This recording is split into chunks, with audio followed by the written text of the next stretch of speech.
Hello everybody, Big Plains here. Now before I dive too deep into this video, I want to give a shout out to my patrons over on Patreon. So thank you to everybody over on Patreon who has helped to support this channel by donating. It really does mean a lot to me, and it's one of the reasons why I'm actually able to build these planes. So the long awaited video is finally here. This is video number 1 for Concorde. So not a ton has been built right now, but I'm announcing that building has begun. So expect to see stuff in the next couple weeks or so of actual parts going into building it. But a lot of the planning is pretty much done, and I just want to talk about what I've going on here for Concorde and answer a lot of questions about Concorde, because this is the project we're starting. So first things first, not really related to Concorde, but 747, just your quick sneak peek, it is done. All right, I will have that video out, like I said in the video, early January, just because it takes a long time to film. I have to plan that out ahead of time. But we're starting Concorde here because, yeah, I kind of feel like doing it, and I see a lot of people are really excited about it, and it's one of those things where I'm just going to go ahead and do it. It's been long enough waiting, so let's answer a few questions here, because I know a lot of you guys are just burning to ask these. So first things first, what livery is it going to be? And you may or may not be able to tell by that, but it's going to be the British Airways Landor livery. So for those of you that wanted Air France, I'm sorry, but I did a poll on my channel about a month ago, I think, or a couple weeks ago. I don't remember. I did a poll, and it wasn't even close, all right? It was like 75-25%.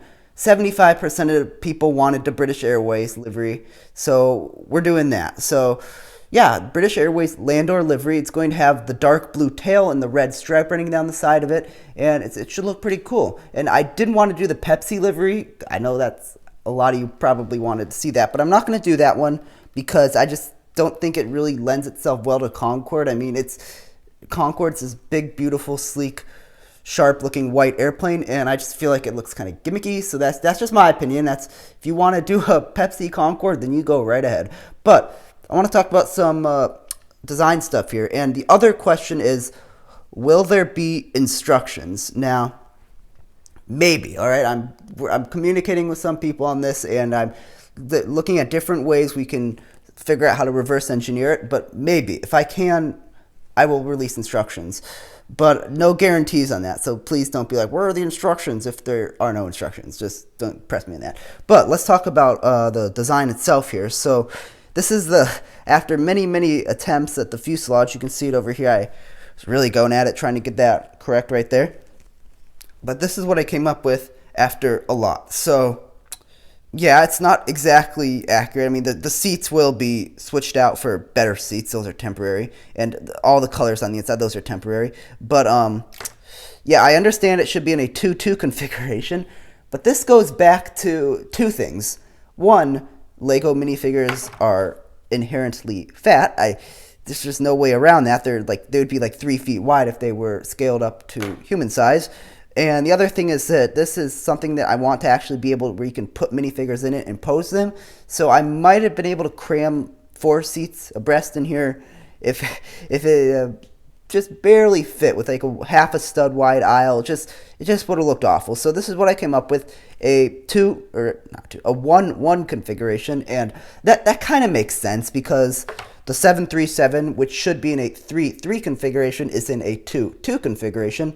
And the 787, which is in a, I believe, a 1-3-1 configuration, which should be, I believe, in a 3-3-3 or a 2-4-2 configuration. So everything's scaled down a little bit from where it should be. So we're just going to go with a 1-1 for this one. It's the simplest thing to do. It leaves enough room for an actual aisle inside and should work out pretty well. So unfortunately, there's really no way to get around this, but this had to be 7 studs wide at the base here. And I like to keep to even numbers because it just makes things so much easier when you're building. But I guess it's just going to be 7 studs wide, so it's just one of those things where, whatever. So the fuselage design is basically this. It's going to have as I told you earlier, if it can bounce, a red stripe running down the side of it, right? And tip that over. And the nose, I'm going to try to build the nose to be a functional droop snoop. I'm pretty sure is what it's called. And we're going to see how that goes. I'm going to try to make it as smooth as possible. And the leading edge of the wing, I think I mentioned this in another video. But this is the design that I have for that. It's going to be very similar, actually, to the flying wing video I just put out. See where I kind of, in fact, here, I'll show you over here. Here it is.